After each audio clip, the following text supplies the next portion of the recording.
So, Tom Blue Wolf, welcome to the My Family Thinks I'm Crazy podcast. It's truly a pleasure to have you here.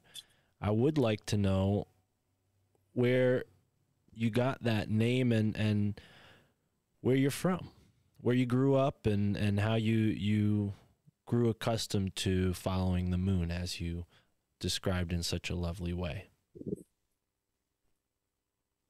Well, I was born in Alabama, in the southern part. And a long time ago, the village that I was born in is not even there anymore. Sometimes I forget how long I've been here. But I was raised there till I was about 12. And then I started traveling. And my name came to me by way of my grandfather. You know, it's kind of strange in this country, the way that we were, our lifestyles, because it's kind of nations within nations. You know, there's probably close to 600 nations, one way or the other, in the United States and Canada. Native, cultures, tribes, bands, clans. And yet in the United States, they consider themselves a nation. So, Social Security numbers, the Department of Justice, the Department of Interior, the Bureau of Indian Affairs, all these government departments are regulating because, there was a census and all the natives went to a reservation and basically kind of like an internment camp or a detention center or a prison camp, depends on how you look at it. And so as time went on, 100 years later, 150 years later, it's kind of a loose, compared to those days, situation, even though from a legal standpoint, there's all kinds of injustice, between the United States and reservations. It's pitiful. I had a prison ministry for many years in the federal prison system and met so many Native boys who had stories about, it's like a horror show. It's like an injustice. It's crazy.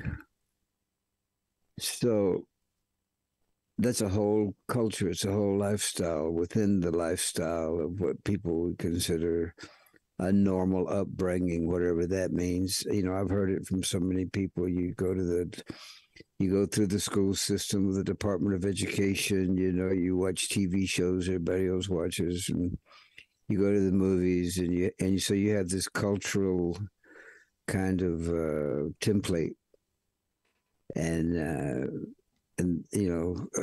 what do you call it? We call it a colonial mindset. Where a tree is not a living organism necessarily on the first consideration. It's actually board feet of lumber. Right. And the forest is just future real estate deals. Those kinds of mindsets create, a fatal scenario for the mother. Right. The materialists. And, so that's given that as a backdrop, for a person being brought up. You got to remember, this Native American Religious Freedom Act was only passed in 1978. I mean, before that, it was a felony. So that's not that long ago in my world. Right. And so, but having said that, my grandfather trained hunting dogs, and he had wolves as well, with this railroad that they was using to, like an underground railroad, to get the wolves back out to Yellowstone because people were shooting them. You get a lot of money for a wolf pelt. So anyway, as a child, this is a long story. We got time. When I was a little fella, I saw all these dogs and wolves in these pens, and they were all howling and scampering around, and so I thought they wanted to get out. So I let them out. And they take off into the woods, and everybody got really angry, because they had plans for these critters, they locked them up for a reason in hindsight. But I wasn't thinking about their reasons. I was thinking about how desperate they looked, like they wanted to get out. Mm-hmm. I was 8 years old, So, but I did that repeatedly for, I guess, too long a time, until my grandfather said, one day, we're going to have to change his name, because up until that point, they called me Dooney. And Dooney is like was like a colloquial term amongst a native thing. It meant kind of like pest or a scamp or a brat, And so that's what they called me. So my grandfather says, as long as we keep calling him that, he's probably going to keep being that. We have to give him a name that he can live into. Mm. And so in the culture of the people, blue is a color, but more than that, it's a feeling.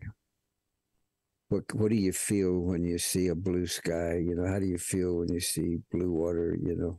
That's what it is. And it's not a wolf necessarily when you say blue wolf. It's the feeling you get. Let's say that you could live in a place where it was not uncommon for you to look up and see a wolf silhouetted on a mountaintop with the moon backdrop, howling, And so it's not the wolf, it's not the moon, it's whatever that feeling that people get when they would look at something like that. Everybody feels something when they see that, but whatever that is, that's what it is. And so the full name is Blue Wolf That Walks in the Dreams of the People. That's the name. And so the feeling was, as long as I dreamed of good things and was around people who dreamed of good things, I could have a good life. If I was not around people who could dream, then I would basically disappear somehow or another. I would not be seen. I would not have any gravity. Well, I think you're in good company now. Good. Wow, that's beautiful. How do you feel about maybe the modern colonial mindset association with blue and blues, or sadness, or feeling blue? I mean, you've heard that term before, surely. Oh yeah. Well, when you start looking at it like that, I'm all over that. I think it's all true. Because I think people, red with anger, green with envy. You know what I mean? You hear all these. Yeah. So the colors have been associated with emotions conceptually, but if it becomes inherent in the language so that you become that, it's kind of different. Right. It's kind of like talking about somebody or talking to somebody, and but you do have people who, whether or not they can articulate it well enough to have other people understand. I have seen many, many musicians and artists and sculptors and environmentalists and mothers and fathers, who are sentient beings, who you can just see the compassion and the love and the forgiveness and the respect and the dignity, that they give to life. And that's, I think, the main thing. Absolutely. And I'm glad we're starting on this foot, because I've heard you in the past talk about language and its importance, and how the indigenous language, there are many varieties, but I've heard you say, and I'd love for you to expand on this, that there weren't words for violence or deceit, or sort of these what we would associate with lower expressions of humanity, because the language was oriented towards life and the growth of life, and in order for a human to grow, they need to love and be kind and be shown that. And what a more beautiful and effortless way to do that than by creating a language which emphasizes that. It seems like the language we're speaking now, if anything, seems to emphasize illusion and glamour and selfishness to some degree. Yeah, well, you're right. All those words are available. You just use some of them. And, words like maybe and try and should and doubt and then curse words and lie, cheat, steal, manipulate, scheme, plot, deceive. All those words that are nefarious in their character and that allow people to be corrupt, because you can talk about it. You can say, let's go steal that television set. Let's blow that car up and rob that bank. You can say stuff like that. But in native languages, now, here's the thing. I want to set this up. Language has been going on forever, right? The voice, the word. And it's like a stream of consciousness. It's like water, You try to grab it, try to hold it, with an open hand. It's not possible. So I'm going to take a snapshot out of a transient evolution, ascension of the human language, and try to say some things in English, which I'm not, as well versed in as I'd like to be.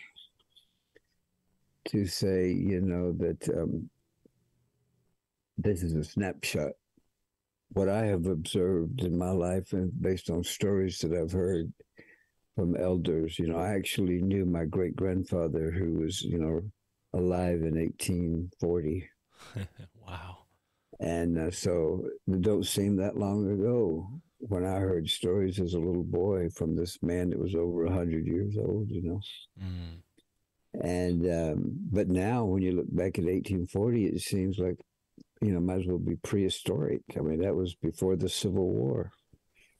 And so anyway, having said all of that, once upon a time, the language was such that the primary focus was relationship. Survival was not an issue.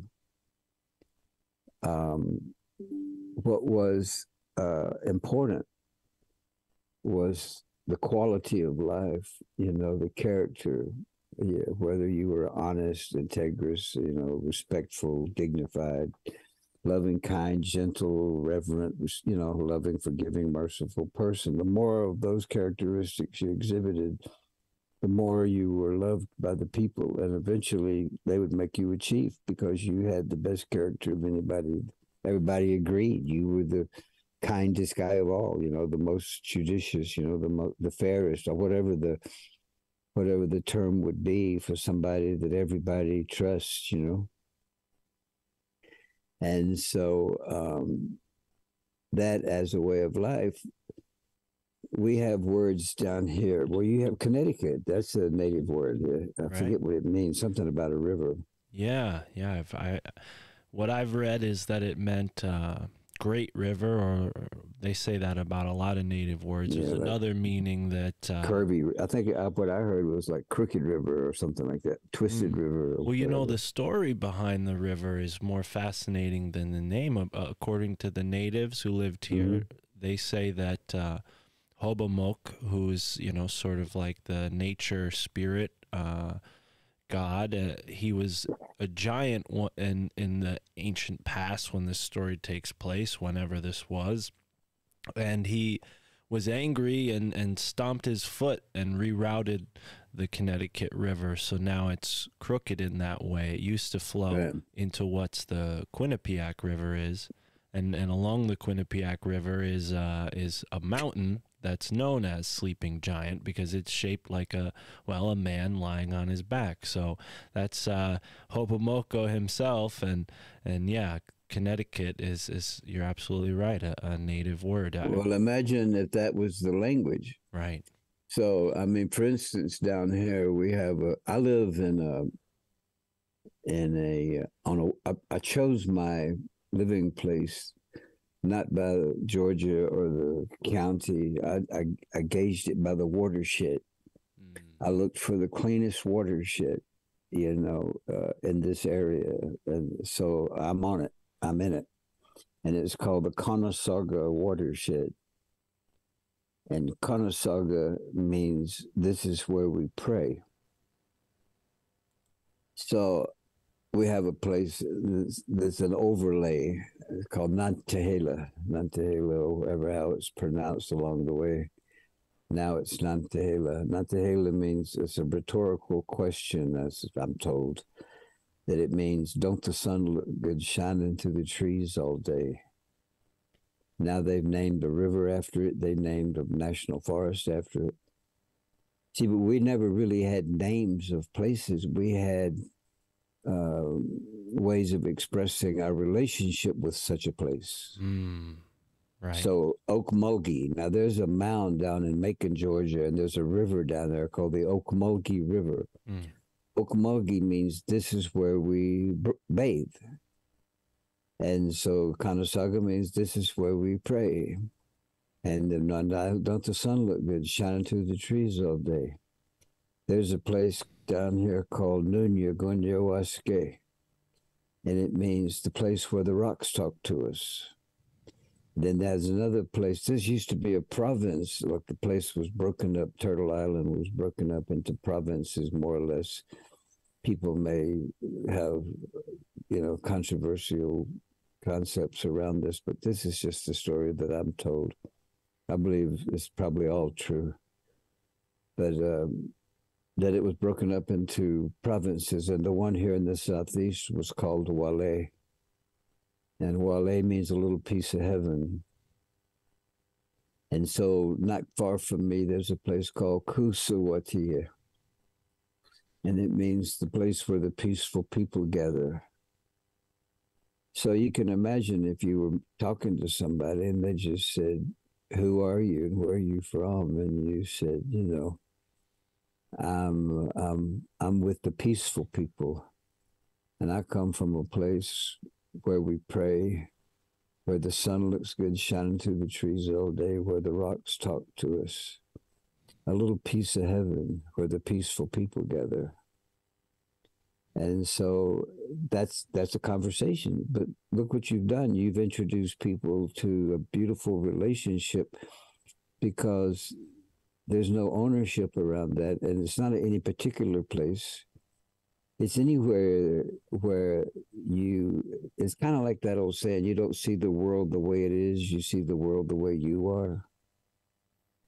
And so if you're looking at things and you say, where do you live? You say, I live in a place where the cardinals fly by every season. I live in a place where the wind makes me feel good. I live in a place where I like to feel the rain on my face. And I'm just thinking, what a beautiful lifestyle. What a beautiful way to spend time on this rock, just enjoying it and finding more and more ways to love it, more and more ways to care for it, more and more ways to shepherd it, more and more ways to be a steward on this journey. And I was told, within that you don't dance to arrive at a destination, you dance to enjoy every step of the way. And so that is kind of I'm going to say mindset, at least of the family that I was, that I came to. And, the band, when we met for our, gatherings, this was the way it was talked about. This is the way it was told. And I love it. And so when I hear people use irony and satire and, all those kind of, I don't know what you would call it, ways of changing the meaning of what it is you're saying so that you can express, whatever that expression is, to be satirical, or cynical, or because I've never met, the native people that speak the language do that, be like that, have that feeling. It's, they just are honest. They just tell you this is what it is. This is what it is. It's very simple, and so it's quite easy. It's a lot easier than anything to just tell the truth. Right. Once you start making up stories, I mean, there's no end. Right. So just be like the trees, be like the animals. I mean, I've never met a bear that tried to convince me it was a coyote. You know what I mean? They're honest. They're 110%. Right. But people, now you can meet people and they'll tell you there's something they're not, and you can see what they are. You look right at them, but they're trying to tell you there's something else. And the closer to the political arena they become, the more like that they become. It's kind of a bizarre, characteristic of politicians, to say one thing and be another. And it's crazy. So that's the colonial mindset. You got to have a winner, you got to have a loser. Right. But in the native set, it's like the Zulu call it Ubuntu. I am because we are. And so they're just beautifully community oriented. And that's what has to happen, for all of us to get along. We have to fall in love and have a community. What if you were in a community where everyone felt like their needs were met and everybody loved each other? Right. That don't sound possible. But it sounds beautiful. Yeah. I'd like to live in a place where everybody just felt comfortable, like they all had what they needed. Nobody's out trying to, put something together because it's all just happening just like it's supposed to, and everybody agrees. And so we spend a lot of time laughing and dancing and singing and, foraging and gathering and living on each other. You know what I mean? And just say days go by and what the heck. And so people say, well, don't you have any ambition? And I'm thinking, yeah, my ambition is that I want to leave a footprint and a legacy that my grandchildren and my great grandchildren can enjoy for 7 generations to come. That's my ambition. And I think that once upon a time, that was not an uncommon ambition for most everybody. They wanted to keep the dream alive. I mean, you could learn a lot from honeybees. We want to keep the dream alive. I mean, I'm happy that an acorn, dreams about being an oak tree. I'm happy that you can't count the apple trees and an apple seed. I like all that.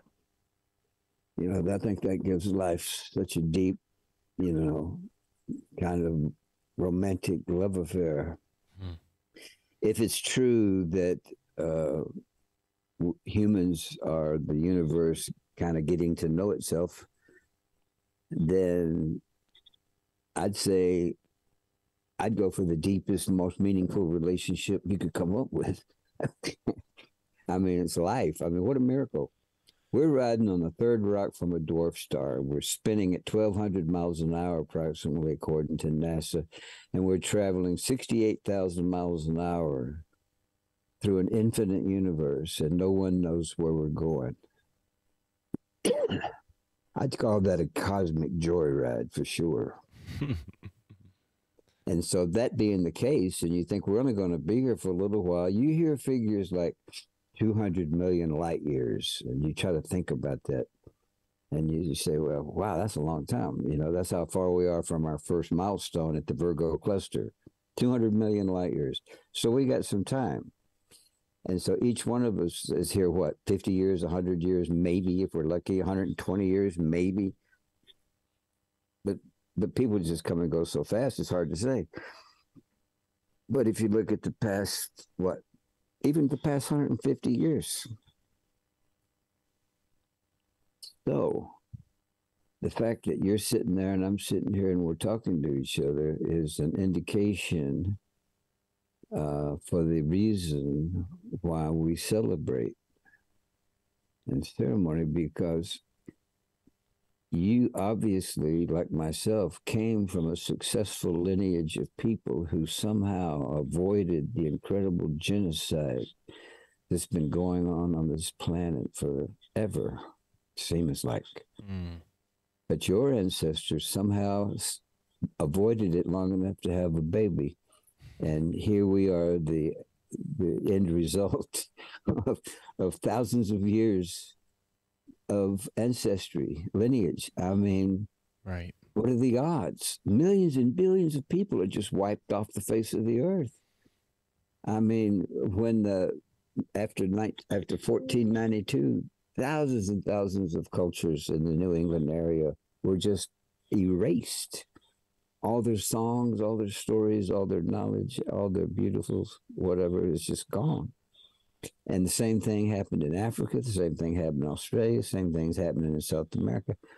And so, but we believe those of us who are here now, whether we are aware of it or whether we take the opportunity to respond, that we're kind of chosen. How did that happen? How did we avoid a zig and zag and bob and weave for thousands and thousands of years so that we could be here in 2023? For what reason? See, we think, well, it's all random. I don't believe that. I believe that you have the gift. You may not exercise it. You may not,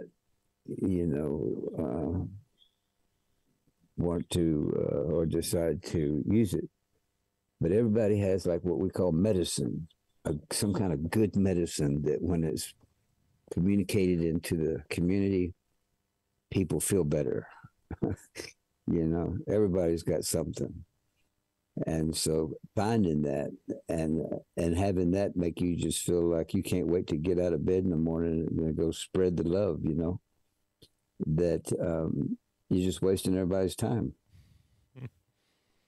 And so that's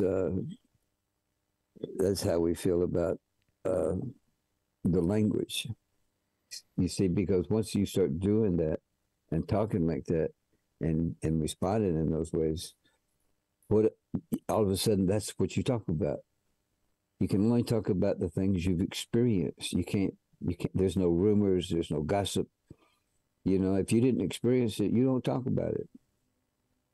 There's no words for it.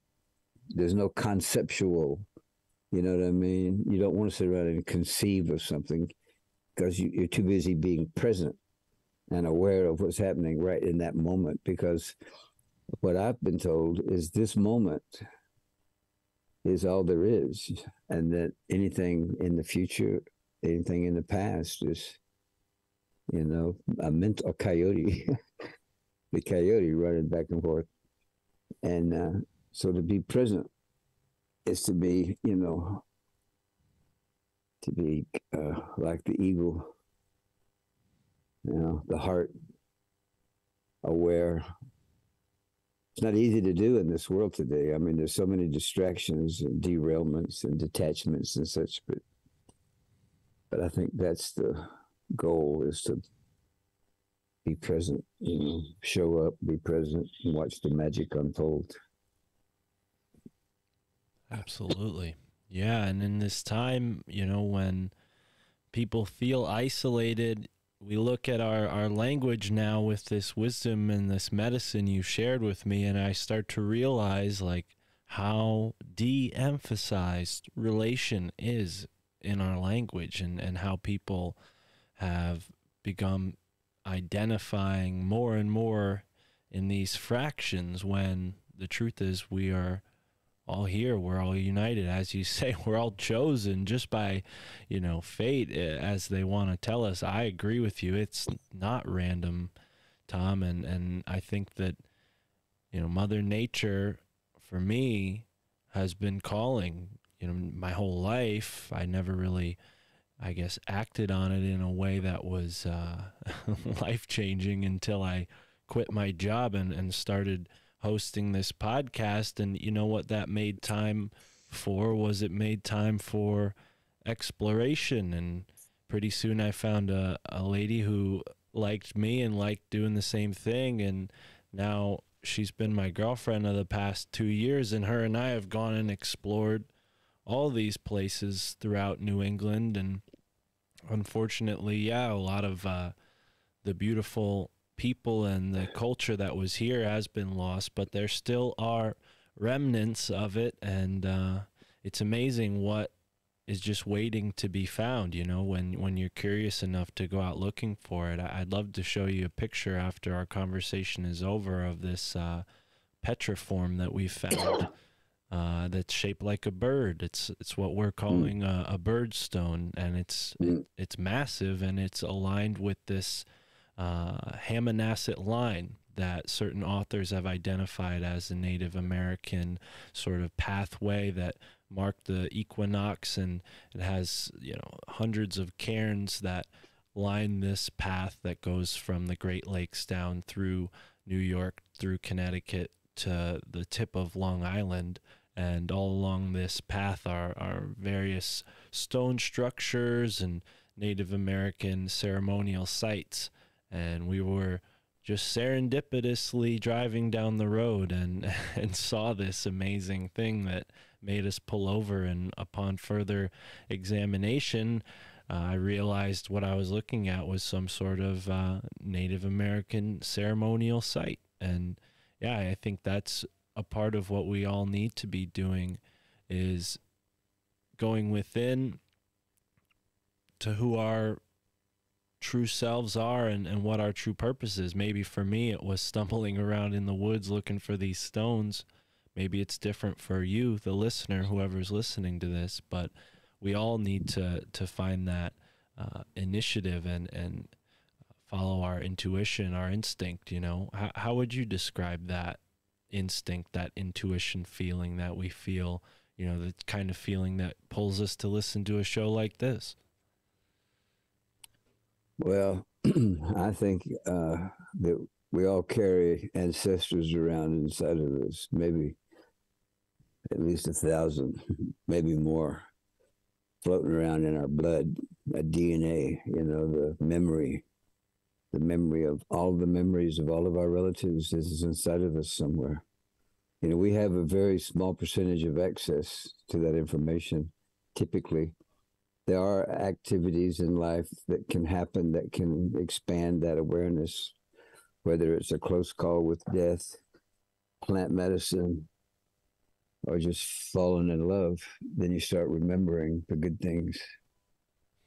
Because the truth is, we are the ancestors of the future.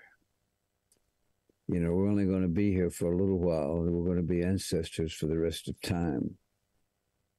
And so for us, this is kind of like a training ground, you know, like how do you become a good ancestor? You know, that's the emphasis on the character profile that you want to live into. And so the instinct to me, or the intuition, would be taken care of. And something that's been missing a lot in this country is ceremonies, rituals, and rites of passage that allow that part of you that knows there's something more to life than what we see, what we hear. It really becomes apparent, especially in a gathering of people of like mind who are going through the ceremony of the initiation of that awareness, you know, at any given time, especially if it's in concert with the stars and the moon and all of the other, because, you know, the whole place is alive and aware of itself. And so we want to include as much of it as we can, and then we become that. And so that instinct, that intuition actually becomes us expressing our ancestral memory and being committed and motivated by the legacy that we're inevitably going to leave. And so why not, you know, be a steward over that legacy and have it be rich and beautiful and loving, and something your children and your children's children are going to want to, you know. It's kind of like, oh no, it's another level. I saw a bumper sticker on this guy's car, and it said, "I want to be the kind of man my dog thinks I am." And so there's a part of that, you know, in all of us, you know, whatever it takes to make us fall in love as muttons. Fortunately, I love those four-legged guys. I love the dog people. And so they are very, you know, good teachers for people. I think that's why you see so many of them, you know. They put people in touch with that. Absolutely. Yeah, there's something magical about the relationship between human beings and animals, particularly dogs. And it's unfortunate that they've fallen victim to that same colonial mindset, that scientific sort of materialism that's not so scientific. You know, this idea that these animals are our property and not living beings with their own soul and their own destiny. And yeah, it's something that I've spoken about on this show several times, the propensity for these animals to arrive in your life at certain moments. You know, I can recall several encounters with coyote that were, I mean, just very strange. Coyotes running in the road next to my car, coyote running past my girlfriend and I as we're in the forest, not once but twice, and then me personally coming across bears, seeing red hawks standing in the road as we drove by, sort of kind of posturing at us saying, "Don't come near my roadkill," as we slowly drive our car by. And it's just those moments that you have encounters with these beings that, like your 8-year-old self freeing those wolves, you have to consider their effect and their influence, their ancestry, their energy, and how it blends into our lives and our duty really to protect them and live in harmony with them. I mean, I'm kind of waxing poetic here. I'd love for you to elaborate on this. Well, what I've it's been a long and strange journey for sure. But one of the things that I've noticed, since hindsight's always 2020, and I think so.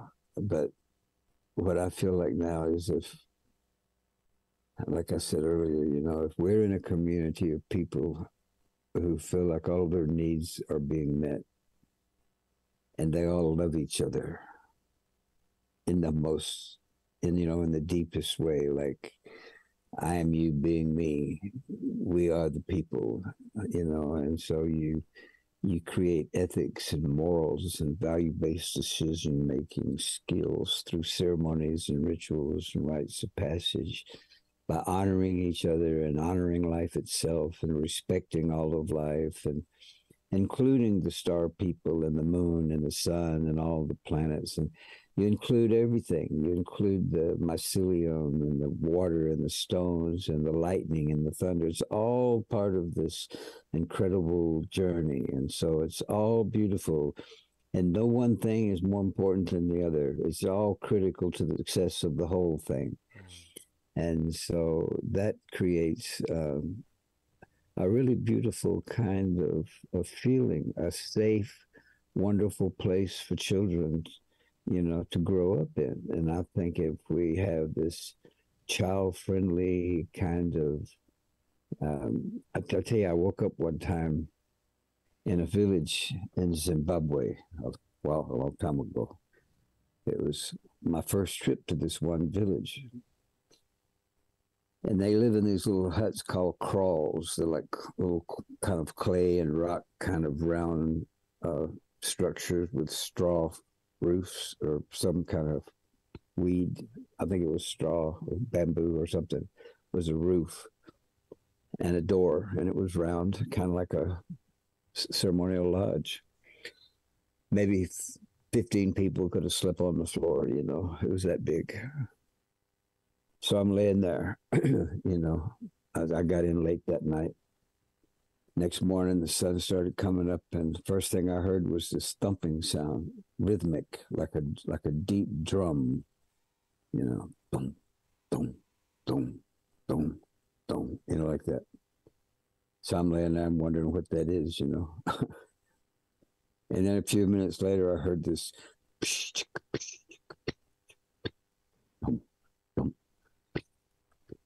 like, and I'm thinking, it sounds like a percussive section warming up, And then another sound came in, and then another sound came in, all rhythmic and all in sync. And so I said, I got to check this out. So I got up and I walked outside, and right in front of my kraal, the kraal I was sleeping in, this guy was pounding with a big mortar and pestle, and he was grinding corn. Boom, boom. He just big old, like it was a huge softball bat, and he was pounding it down inside this wooden bowl where there was a bunch of corn, and he was making cornmeal. Next to him was a lady that was sitting with a backstrap loom with a shuttle, and she was passing it back and forth with such speed and effort that it was making kind of this sliding sound like a rattle, like that. And all around in front of each kraal, somebody was doing something like that. They were making food, they were weaving, they were making pots, they were, just doing something to keep the dream alive. but they were doing it in such rhythmic performance that in the center of this horseshoe-shaped circle that the village was in was a well. And all of these children, there must have been 30 or 40 of them, dancing all around the well to the rhythm that the people were making in creating the day they were about to have. I about flipped out. I just thought I was in dreamland. I said, you know, you dream about stuff like this, thinking, wouldn't it be sweet if that was happening? And that was happening. I mean, I had to like squint, look at it, pinch somebody, pinch me. Am I really in a village where this is the daily activity? People just loving life and loving each other, and nobody wanted anything other than just to keep going with this. You know what I mean? The consciousness of that community was just like we're saying. It was like, I am because we are. Right. Ubuntu. And so that affected me to the point that I feel it, I see it. And I'm thinking, all you got to do is feel it and see it, and then you become it. You know what I mean? It's like when I came back over here and started these centers for healing and whatnot, little places.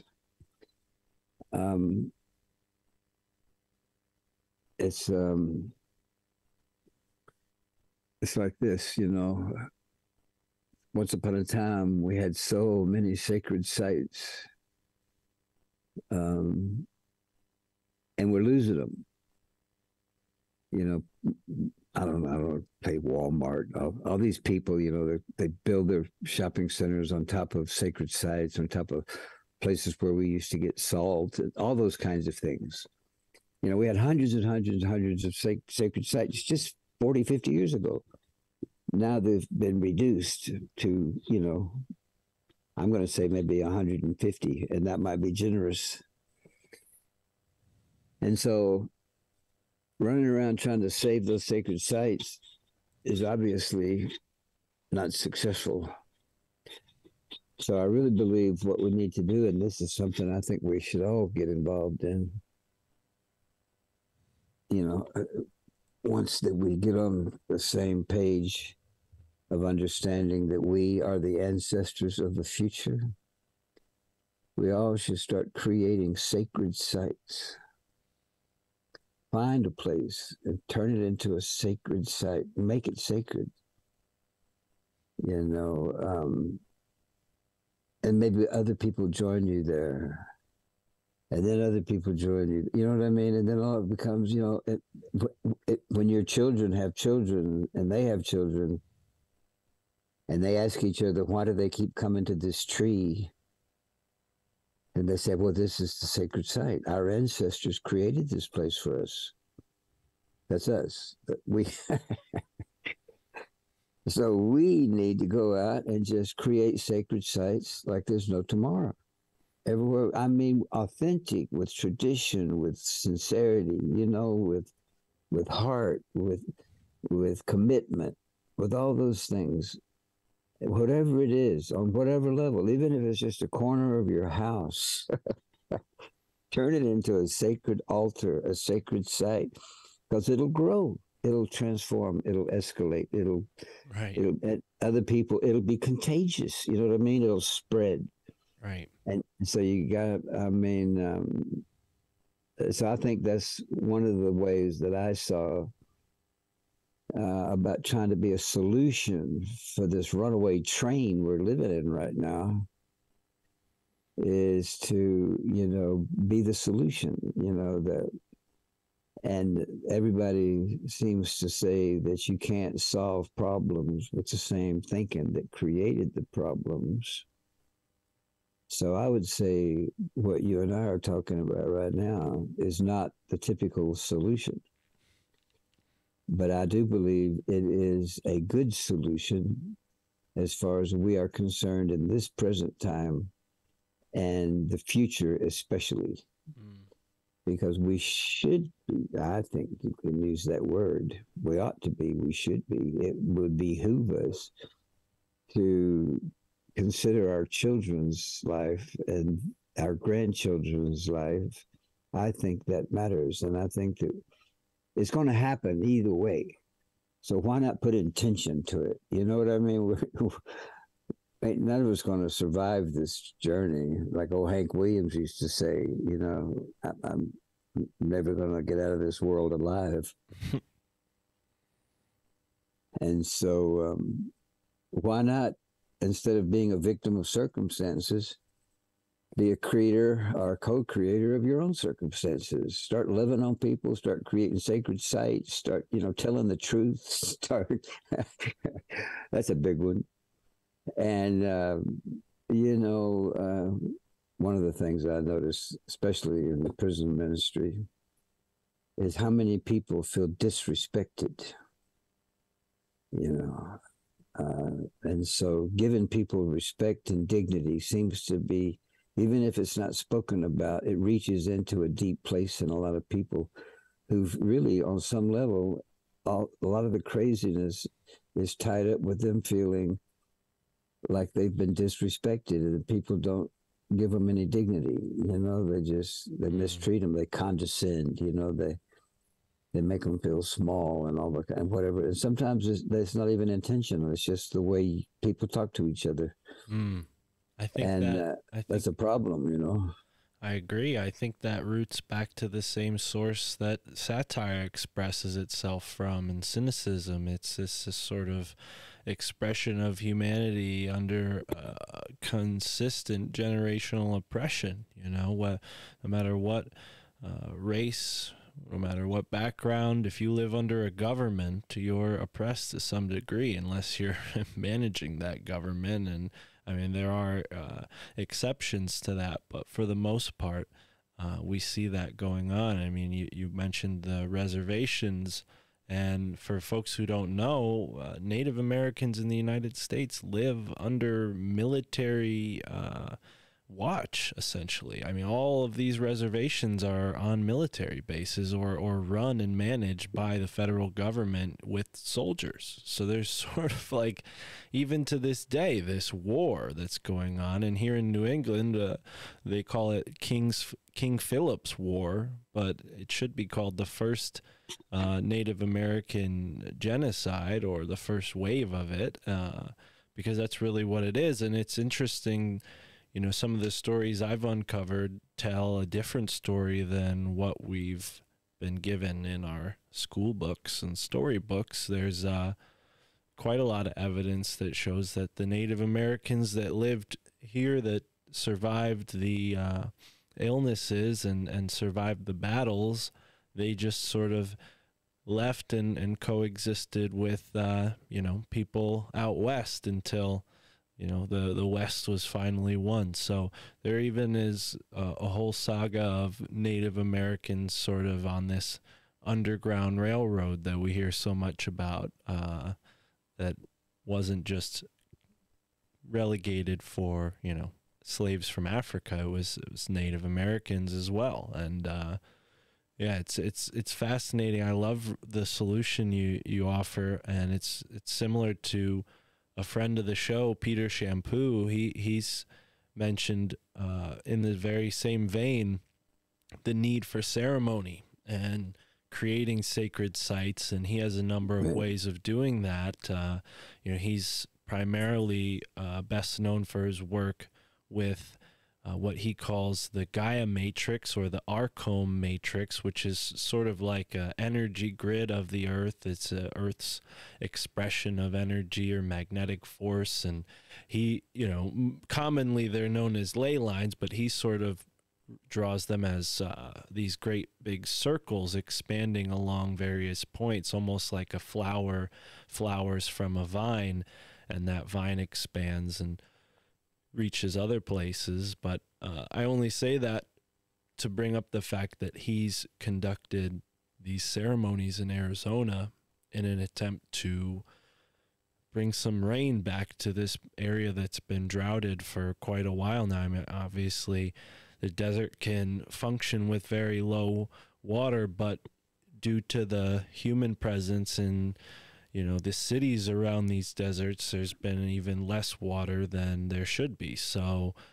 he's working now to bring rain back into certain mountains and valleys with different ceremonies that he does. Obviously, he'd be the the expert on that, not me, but I'm curious what your thoughts are on that. When we go and venture to create these sacred spaces, these new sacred spaces, which I champion that effort. I hope people listening to this show really take this cause up, but let's educate them properly on how they might go about doing that. Do you think it's sort of prescriptive in the sense that, maybe a tremendous amount of rain is great for the desert, but Washington has plenty of it, right? So, it's sort of case by case. Is there sort of a more general approach to creating a space sacred? Yeah, well, I think, it's all good, whatever, if people want to make a sacred space. I would say this, and this is something to remember, and it'd be useful in what we're talking about, but in a lot of other ways. And it's a kind of an equation. And it goes like this. The universe rearranges itself to accommodate our perception of reality. The universe rearranges itself to accommodate our perception of reality. So if our perception of reality is to create a sacred space and to have people honor that sacred space with the protocol that a sacred space deserves, we perceive that in such a way as that becomes the reality. The universe will conspire to help us do that and be successful with that. Because when it's based on these things like stewardship and shepherding and love and the future generations, the universe wants that same dream to come true. The universe don't want to change anything. It likes the way it's all going. All these rotations, all these stars, all these planets, they've got their own thing. We're just a dust particle floating through space. You know what I mean? But since everything matters, if you stub your toe, your whole body gets involved. And so when something happens here on Earth, the whole universe gets involved. And so that's why we believe peace and harmony and balance and, justice and peace and love and consideration, all these wonderful things help the children. There's a lot of tribes that when you meet them, they don't say, hey, how you doing? They greet you and then they go, how are the children? That's their question. And they say that when you tell them, they know everything they need to know about you and your culture. And so the premise is that everything we do should be for the children, because that's the future. And then the children's children. So then they understand the protocol of caring for the children. And so that, to me, is the main thing. And in so doing, some of the side effects, some of the accessories, some of the benefits of the dance of life is to have these sacred sites and these ceremonial places and these places for rituals and places for rites of passage. And whatever ideology, whatever reality, it can be mycelium, it can be tree roots, it can be the core, it can be minerals, it can be crystals, you know what I mean? It can be medicine drums, it can be didgeridoos. There's so many things people use around the world to create this spirit, this consciousness, this transcendence, this beyond the veil kind of mystic, experience, with and without the use of plant medicine. And it's all good. There's just like in life, if you think there's not just one kind of spider, there's not just one kind of dog, there's not just one kind of snake, there's not just one kind of person. You know what I mean? We're all needed in all our various facets and what we have to offer. That's why we're here. See, that's what I'm saying, because our lineage was successful. somehow or another, the universe took care of all of these relatives so that we could walk on the earth for a little while. So I think we're all needed. Everybody's poetry is needed. Everybody's music, everybody's hands, everybody's voice. Now, that's for those who understand they're part of the immune system and part of the future and part of the healing and the transformation. There is an infection going around on the level of frequencies and energies and vibrations, and they keep the company of viruses and bacteria and parasites and fungus. And they harbor things like hatred and anger and greed and, fear. But that's not the healthy people. That's not the ones that are going to make a difference in the future. That's not who we're talking about. And so, but with a healthy immune system, with enough ceremonies and rituals and love and, and intention, we can heal. And those infections will be healed as well. It may take time, but we have plenty. Mother Earth has plenty of time. We don't. Right. There's a story, about this old guy walking down the road, and he looks over there, and there's this soul, and I'm going to say he's a indigenous person. I'm going to say he's Chinese. He's a Chinese laborer, Chinese sculptor, Chinese builder. And he's sitting in a kind of a lotus position on the side of the road. And he has a spoon. And he's digging away at the wall of this mountain that's sitting in front of him. About shoulder height. He's digging away at that mountain. The guy walked right by him.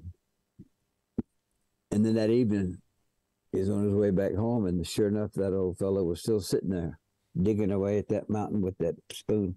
And he'd made quite a big hole, right? In 8 hours. So the guy said, I have to ask you. He said, what are you doing? And the old fellow said, well, I'm digging a tunnel. He said, you're digging a tunnel through that mountain with a spoon? He said, yep. He said, you're never going to finish that in your lifetime. He said, that's not the point. We need a tunnel. And so I think that the lifestyles that we're talking about, the way of interacting with the earth, the interaction that takes place between humans and all living entities is kind of like that guy.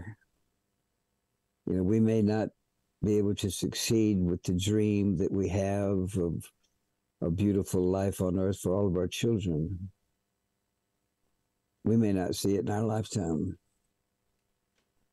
but we still need to start it, you know what I mean? So that we plant that seed, all over and over and over and over, so that it's a better chance of it growing. And maybe it won't be here now, but it'll be here, in the second or third or whatever generation until it takes over, because it's here now in some places with some people.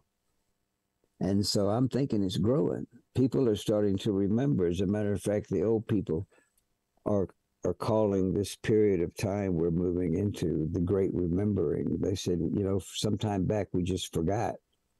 And so we're coming out of this great forgetting and moving into this great remembering of what it means to be human and, living on the mother. And so that's what I think about that. That's wonderful. I hope we could be a part of that, remembering that great remembering. And yeah, things have been lost. And I'm curious if you could tell us more about your life and your experiences with your grandfather, because there's many of us, myself. I mean, I have one grandfather who's still alive. My other passed away a few years ago, and I've definitely grown as a person through my relationship with those two men, and of course my grandmothers as well, and all the things I've learned from them. But your grandparents were Creek, if I'm correct. Yeah, that's and, right. and I'm Yeah. curious what what they thought about the future and 7 generations, and how they instilled that into you. Like, what were they thinking, with their perspective of having lived through the early part of the 20th century, and kind of maybe were a part of this time period of forgetfulness, or at least keeping things close to their chest as to not let more things get taken, right? I mean, so much is lost. I'm sure many Native American tribes to this day feel, like there's a lot of things they might want to keep to themselves, keep safeguarded for their children, maybe not for other people to learn. I don't know, maybe you disagree, or what do you think? Well, everything that I've said, I mean, I I am rapidly becoming my grandfather. And so I think, my whole way of thinking and way of relating and interacting, I learned from my grandfather and my grandmother, and I hear their voices in my head. I mean, I smell them. I mean, I can see them, and so it's like, that thing that people say, what would Jesus do? I say the same thing, but I say, what would my grandfather do? How would my grandfather handle this? And then because I knew what an incredible person he was, then I know what to do. All I had to do is find a way to, interact in that way. And when I do, I wind up realizing what I said earlier, that the universe, in fact, rearranges itself to accommodate our perception of reality. When you change the way you look at things, the things you look at actually change. You can see it in some simple ways, and some people will say, all of a sudden they want to buy a new car and they're thinking about getting a Jeep. All of a sudden they see them everywhere. And so if somebody says, I want to do so-and-so, and they don't think about the next thing, I mean, even today, if you say something, all of a sudden you look on your phone and there'll be 100 ads for the very thing you were just thinking about or talking about. I mean, it's really weird. I mean, how AI has gotten involved in that aspect of our process. But so I say, keep it real. And so you want to have a world like what we're talking about, then you have to, God, everybody says it, you have to be the change you want to see in the world. You have to be fearless. You have to be absolutely fearless. And, and what I tell my children is that love is the healer and forgiveness is the medicine. And just keep living like that. And whatever everybody else is doing, whatever history says, whatever the future holds in store, if you're standing on this rock and you are in love, that's your best shot at an awesome outcome. Just keep on, keep on being human and wanting to be a better human every day. That's the only way that I can see that we're going to come out of this in a way that's going to be beneficial for the children. Right. Now, yeah. When it comes to direct action, you are involved in the cause of clean water and taking initiative there. I mean, you mentioned earlier, you said that you specifically chose the place you live because of the Conestoga River. And I think that's sort of funny, considering what we're talking about with words and language, because up here you might be familiar with the Conestoga River, and I'm sure there's maybe a connection to the similarity of those words. Maybe the people should. I wouldn't be surprised, because a lot of people thought the same way. See, once upon a time, even though there were so many variations and cultures and languages and such, on the heart of the matter, if you were to be able to get inside everybody's heart, they all felt this close, incredible relationship with the earth. Everybody shared that. And so even though they may have had differences in, how that was expressed, that, regalia and dance and whatnot, the heart of the matter was the same. Right. Well, and so that's what I think and imagine, in the area you lived in, the Lenape and the Onondaga and the Oneida and all those people up there, they lived there for over 12,000 years before contact, in 1492. And so you can only imagine they knew all the songs, they knew all the trees, they knew all the rocks, they knew the rivers, the animals, they knew everything. They knew what the seasons were going to bring. They knew how to, you can only, 12,000 years. Okay, the United States, we've 200 years and we've just about destroyed the place. And so you got to think, I don't know, you can say, well, I don't know if we could do what they did. Well, if you wanted to live 12,000 years, you could, because that's how you do it. You have to give and take. You have to be a shepherd. You have to be a steward. You have to care for the water, care for the animals, care for the trees. That's what humans, I think, were put here for, was to be shepherds and stewards and give care to the place. Right. Like medicine people. We have medicine. We have hands. We have thoughts. We can do things that other things can't do. And I think that was where we went astray, was when we stopped being those kinds of people and started getting into this, what a lot of people used to call the rat race. And then my friend said, the problem with the rat race, it doesn't matter if you win or lose, you're still a rat, Right. Absolutely. Yeah. Yeah. It's definitely a precarious position to be in. And now, we have this definition of medicine man that in the modern tongue is so different than how you are describing it in this sort of primordial beauty that it is.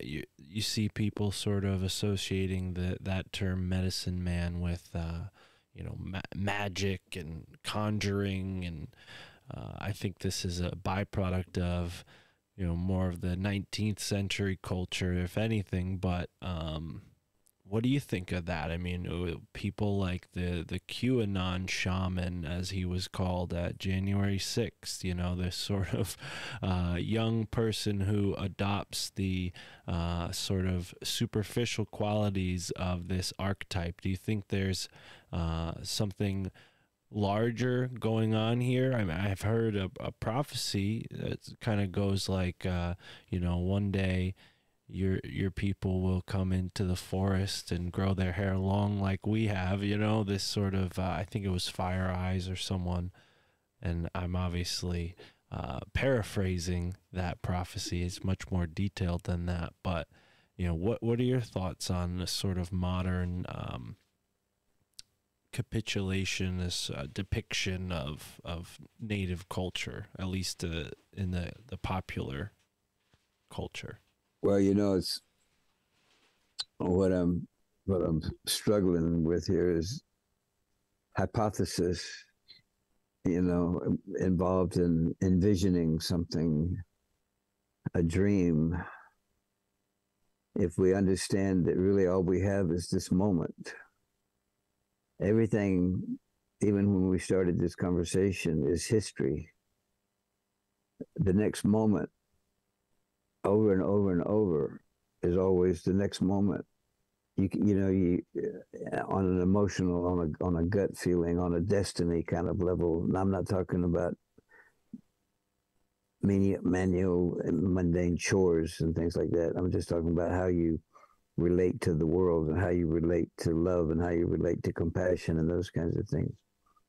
And so those are going to be the keystone of the decisions you make. If you're a loving person, you make loving decisions, you're a hateful person, you make hateful decisions. Seems to be that way. So what I'm suggesting is that, as you go through these traumas and dramas and comedic situations and romances and whatnot that life has to offer, is to do it in a loving way, be respectful, be dignified, give your relationship dignity, give your relationship the respect it deserves for all the ancestors it took for two people to come together in the first place. And so, just honor the process and just keep going that one step. Again, you don't dance to arrive at a destination. You dance to enjoy every step of the way. So life seems to be, one day at a time. You never know the future. I mean, the future is not promised. We don't ever know. I had a fella come see me one time, and he says, "Tom, I came to see you. Somebody told me you had medicine." I said, "Okay, what can I do for you?" He said, "Well, I've got prostate cancer, and I've been given 6 months to live.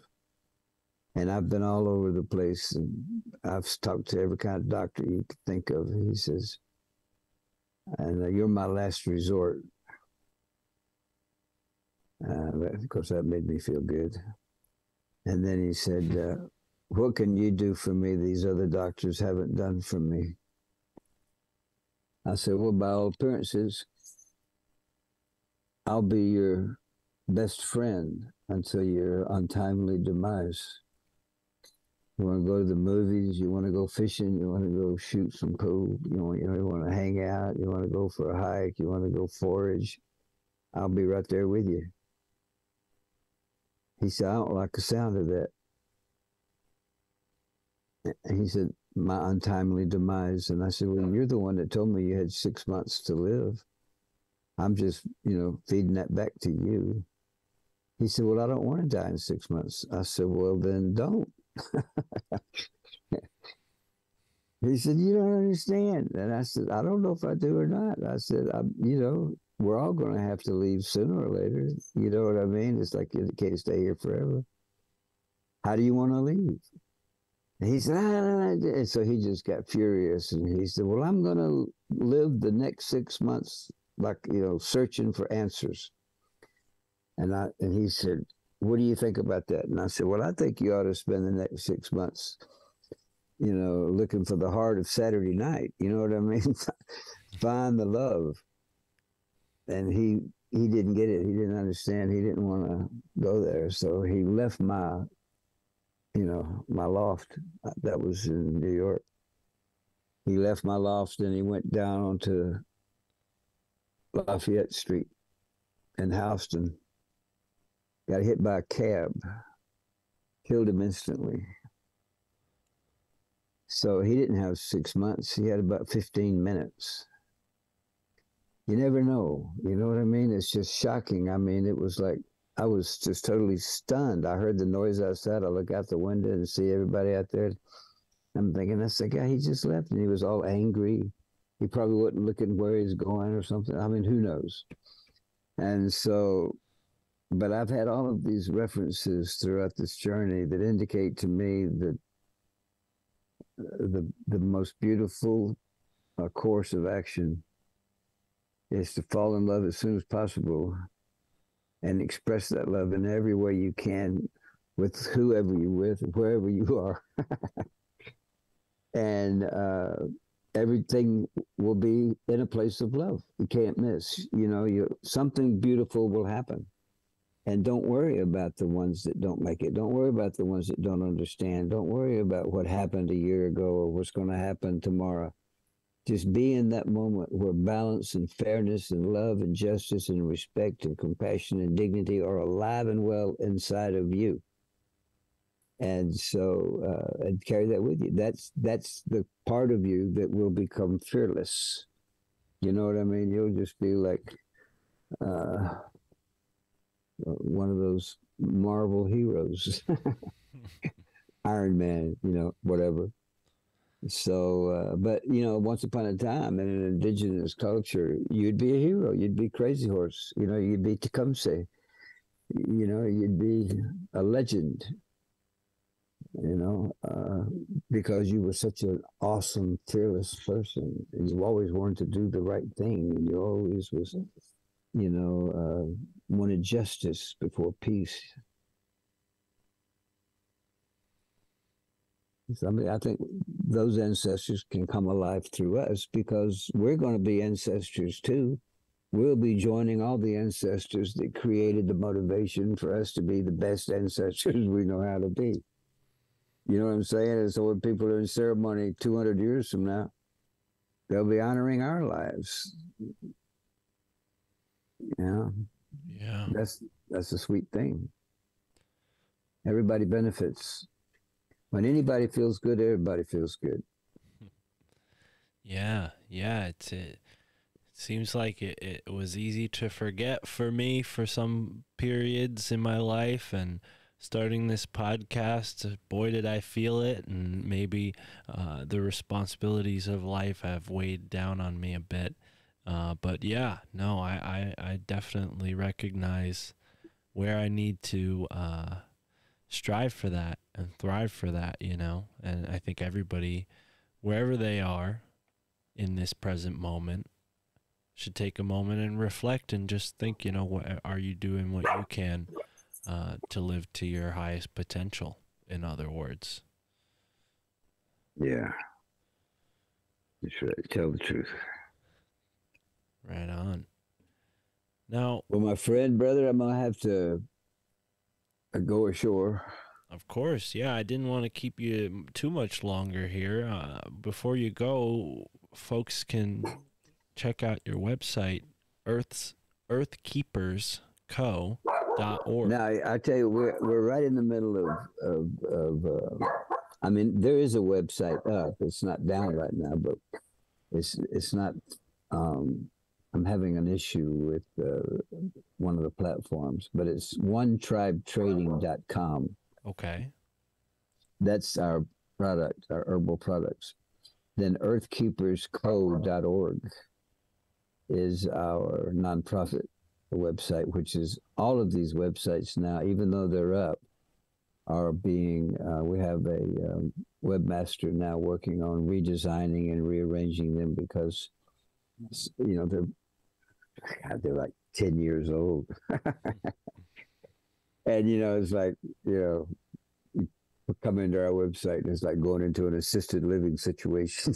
Oh man, well, some people like me appreciate the nostalgia of some of these older websites, but no, I understand. But we're losing a lot of people, because some of the people are calling me and say, I tried this credit card, I tried that credit card, and nothing worked, and they wouldn't take it, and so I bless your heart for calling me, because how many people didn't call me? You know what I mean? Yeah. So I'm saying, we got to get this fixed, because this is some of this information, just.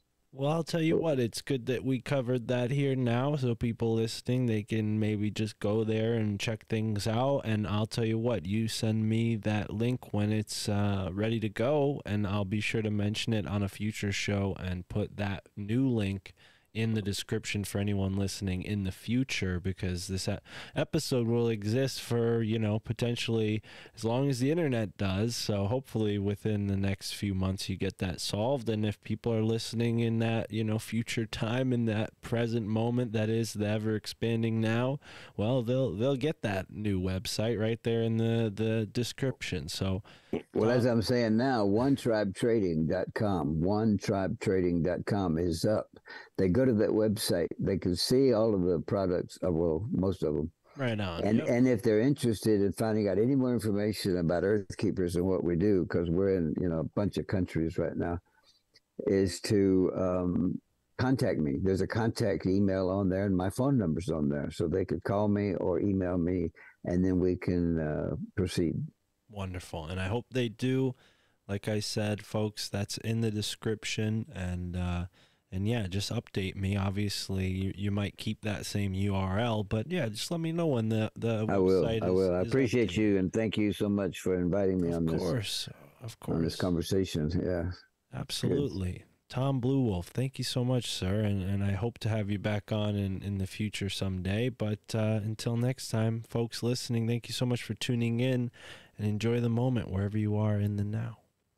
So we've had a good couple of weeks of shows. You know? Mark is doing a great job, even though he drives me fucking nuts sometimes. He's great. No, he's done a great job. He's done a great job. Good job, Mark. You can call me Mark Palmer. Mark Palmer's cool. Mark Palmer's. It's a beautiful day to be alive. Motherfuckers, it's a beautiful day. Beautiful day. It's a beautiful day to be alive. That's all I gotta say, dude. I don't think it's about money. I think they have so much. It's just about, it's a spiritual war, dude. It's so much farther. There's more power in spring flowers than pseudo-intellectuals fueled by hate with the face sour. When it comes to the hour of reckoning, recollect, reconnect with days happening.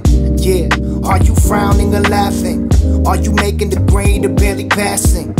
Caught in the S.E.E.N like the afterlife. Obsessed with darkness, have you mastered light? Cause it's faster than a blink. When it's a bastard, latch to the clink, clang. The money don't mean a damn thing. Think, happiness ain't coming from the bank, dang. I'm out here daydreaming. The spirit's the egg, the self is the semen. And that's cause life is the child, and it takes a village to give it the illest style. So, if your family think you crazy, and you ain't got a village, know you always got a place here. Come kick it, we chillin'. Exactly, dude. You get it, bro. You're so smart, everybody. You're so smart. Feel like I'm waking up for the first time. Krusty's on my third eye, but I'm back to the grind. Pop the blinds open, let the sun shine. Feel it on my skin like it's been sometimes. Sometimes depression got me flaking like Sisyphus. Others got me messing with mania like Icarus. And meditation helps with the sickness. Some say it's human condition, but it just isn't. There's more power in spring flowers. The circular thoughts that leave the mind devoured. Blurred lines between reality and fiction. And some politicians get dirtier than dishes. But for a minute, just forget about the government. I'm looking at you and I and where the love went. Cause we don't need a fucking village full of cynics. Need a family to foster a life worth living if it isn't. And your family think you crazy, yeah. And you ain't got a village. And know you always got a place here. Come kick it, we chillin', yeah. I'm a conspiracy boy. Motherfuckers. Motherfuckers. I'm a conspiracy boy. Motherfuckers. Motherfuckers. Yeah. I'm a psychic. I'm a prophet, bro.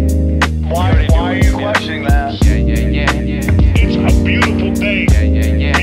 Beautiful day. I never trust a dude in a sweater. That's all I gotta say, dude. Mark Palmer's cool. How are you, brother?